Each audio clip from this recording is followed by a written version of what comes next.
શ્રી ગણેશાય નમઃ. ભાઈઓ અને બહેનો, ધર્મ કરમ ગુજરાતી ચેનલમાં આપ સૌનું સ્વાગત છે. મિત્રો, આજે આપણે વાત કરશું ફૂલકાજળી વ્રતની. તો આ ફૂલકાજળી વ્રત કુમારિકાઓ, કુંવારી દીકરીઓ સારો પતિ મેળવવા માટે કરે છે.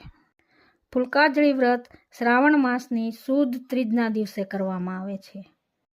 ઘણી કન્યાઓ ફૂલકાજળીને બદલે ચોખા કાજળીનું પણ વ્રત કરે છે. આ ફૂલકાજળીનું વ્રત 5 વર્ષ સુધી કરવામાં આવે છે. તો ચાલો મિત્રો, હવે આપણે જાણીએ ફૂલકાજળી વ્રતના વિધિ વિધાન, પૂજા, નિયમ અને મહત્વ. બહેનો અને ભાઈઓ, મનવાંછિત પતિ અથવા તો સુયોગ્ય પતિ મેળવવાની ઈચ્છા ધરાવતી દરેક કન્યાઓ આ વ્રત કરે છે. શ્રાવણ સુદ ત્રીજના દિવસે દીકરીઓ વહેલી ઉઠી સ્નાનાદિથી પરવારી સુંદર મજાના વસ્ત્ર પરિધાન ધારણ કરીને આગલા દિવસથી જ તૈયાર કરી રાખવામાં આવેલા વિધિવત પૂજા સામગ્રી એક શણગારેલી થાળીમાં ગોઠવીને દેવાધિદેવ મહાદેવ અને જગતજનની માતા પાર્વતીની પૂજા કરવા માટે શિવ મંદિર જાય છે. બને ત્યાં સુધી બાળાઓ સમૂહમાં પૂજા કરવા શિવાલય જાય છે. જ્યારે આ સુંદર અને સુશીલ સુંદર વસ્ત્ર પરિધાન કરેલી કન્યાઓ પૂજાની થાળીઓ સાથે સમૂહમાં નીકળે છે, ત્યારે જાણે દેવકન્યાઓ કે દેવીઓ નીકળી હોય તેવું ભાસે છે. જોનારના મનમાં આપોઆપ ભગવત ભાવ જાગે છે. આ દીકરીઓ શિવ મંદિર જઈ માતા પાર્વતી અને શંકર ભગવાનની ભાવપૂર્ણ વિધિ વિધાન સાથે પૂજા કરે છે. મંદિરના પૂજારીજી તેમને મંત્રો બોલાવી અને સંકલ્પ કરાવીને આ પૂજા કરાવે છે.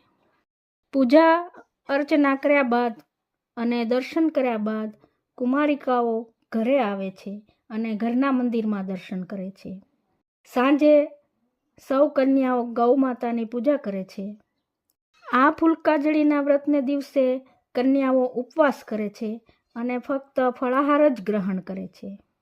ઉપરાંત જ્યારે પણ કાંઈ પણ વસ્તુ કે જળ ગ્રહણ કરે ત્યારે એ ગ્રહણ કરતાં પહેલાં સુગંધી એવા ફૂલને અવશ્ય સૂંઘે છે. દરેક વસ્તુ મોંમાં મૂકતા ફૂલને સૂંઘવું આમાં જરૂરી હોય છે. આ વ્રતમાં કંઈ પણ ખાતા પહેલાં સુગંધી ફૂલ સૂંઘવાનો નિયમ છે અને તેથી જ તો આ વ્રતને ફૂલકાજળી વ્રત કહેવામાં આવે છે. મિત્રો, આ માતા પાર્વતી અને મહાદેવને સમર્પિત વ્રત વિધિ વિધાન સાથે કરવાથી કન્યાને સુયોગ્ય વર મળે છે. આસ્થા સાથે લગભગ દરેક હિન્દુ કન્યાઓ આ વ્રત ભાવપૂર્ણ કરે છે. રાત્રે અખંડ દીવો રાખી અને આખી રાતનું જાગરણ કરવામાં આવે છે.